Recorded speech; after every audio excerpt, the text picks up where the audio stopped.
करते हैं और खबर बिहार से है। देखिए, चुनावी राज्य बिहार में घमासान इस बात को लेकर मचा हुआ है कि चुनाव आयोग वहां पर वोटर लिस्ट का वेरिफिकेशन आखिर क्यों करा रहा है। इसे लेकर विपक्षी दलों ने जहां इसे सियासी चाल का करार दिया, वहीं पटना में पीएम नरेंद्र मोदी के पोस्टर पर भी विपक्ष ने नीतीश कुमार पर निशाना साधते हुए कहा कि नीतीश कुमार पर कोई दांव नहीं लगाना चाहता है, इसीलिए बिहार में अब पीएम नरेंद्र मोदी के चेहरे की जरूरत पड़ रही है। इसी बीच देखिए, यह भी खबर है कि सत्ता पक्ष और विपक्ष के ऐसे तमाम नेता हैं जो चुनाव से ठीक पहले पाला बदलने जा रहे हैं। बिहार पॉलिटिक्स पर मचे सियासी हलचल को बताने के लिए पटना से जुड़ रहे हैं हमारे संवाददाता रुपेंद्र श्रीवास्तव। रुपेंद्र, बताएं, चुनाव जैसे जैसे देखिए नजदीक आता जा रहा है, पक्ष विपक्ष एक दूसरे पर हमलावर होते नजर आ रहे हैं। ऐसे में देखिए, खबर यह भी है कि नीतीश पर इस बार बीजेपी दांव लगाने जा रही है। ये इस पर सूत्रों का क्या कहना है? क्या कुछ अपडेट आपको मिल पा रही है वहां पर?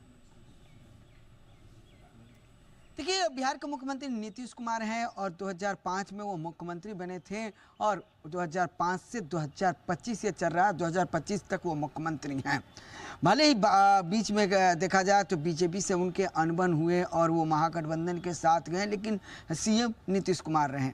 अब जो है, जिस तरह से मंगलवार को जेडीयू कार्यालय में पहली बार देखा जाए कि प्रधानमंत्री नरेंद्र मोदी की फ़ोटो की एंट्री हुई और उनकी तस्वीर नीतीश कुमार मुख्यमंत्री उनके साथ लगाया गया। और वहीं बात करें तो उसके एक दिन के बाद जो है बीजेपी के प्रदेश कार्यालय में मुख्यमंत्री नीतीश कुमार और नरेंद्र मोदी जो प्रधानमंत्री हैं उनकी तस्वीर लगाया गया। अब साफ तौर पर विपक्ष निशाना साध रहा है। विपक्ष का कहना है कि जो जेडीयू ये नारा देती आ रही है कि नीतीश कुमार ही होंगे, लेकिन कहीं ना कहीं नीतीश कुमार कमज़ोर होते दिख रहे हैं और यही कारण है कि प्रधानमंत्री नरेंद्र मोदी का सहारा लेना पड़ रहा है। ये साफ तौर पर विपक्ष का ये कहना है कि जिस तरह से चीज़ें सामने आई हैं, सत्ता पक्ष को जाना तय है। लेकिन अब सत्ता पक्ष ये कह रहा है कि विपक्ष जो है वो 2010 की स्थिति में, क्योंकि 2010 की स्थिति बता दें कि जेडीयू को आपको 25 से क्षमा करेंगे, आरजेडी को 25 से कम सीटें आई थी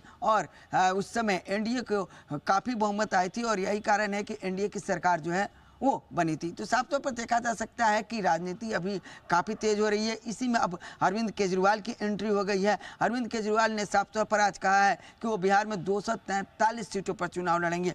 तो ओवैसी जो हैं वो लगातार कल जैसे कि हैदराबाद में उन्होंने बयान दिया कि बिहार में जो स्थिति है, जिस तरह से वोटर लिस्ट के बारे में बात की जाए तो उसको लेकर है। तो देखिए, विपक्ष तेजस्वी यादव लगातार इस मामले को उठाते रहे। तेजस्वी यादव ने प्रेस कॉन्फ्रेंस करके बोला था कि चुनाव आयोग मिलना नहीं चाह रहा है, लेकिन तमाम जो बिहार के घटक दल हैं, महागठबंधन के तमाम लोग जाकर मुलाकात किए और अब कहीं ना कहीं ये सरकार पर, चुनाव आयोग पर आरोप लगाया जा रहा है कि जब चुनाव सर पे है तो फिर इस तरह क्यों। साफ तौर पर आशंका है, ये महागठबंधन के आरजेडी की बात की जाए, कांग्रेस की बात की जाए, वीआईपी पार्टी की बात की जाए, उनका कहना है कि काफी मात्रा में। बिल्कुल रुपेंद्र, जैसे आपने बताया कि फिलहाल जो कुछ जानकारी मिल पा रही है उसमें देखने के लिए ये मिल रहा है कि बीजेपी जो है वो कहीं ना कहीं दांव नहीं लगाती हुई नजर आ रही है नीतीश कुमार पर। तो सवाल ये उठता है कि अगर वो नहीं तो फिर कौन, ये देखना आगे महत्वपूर्ण रहेगा। शुक्रिया रुपेंद्र इस पूरी जानकारी के लिए। आगे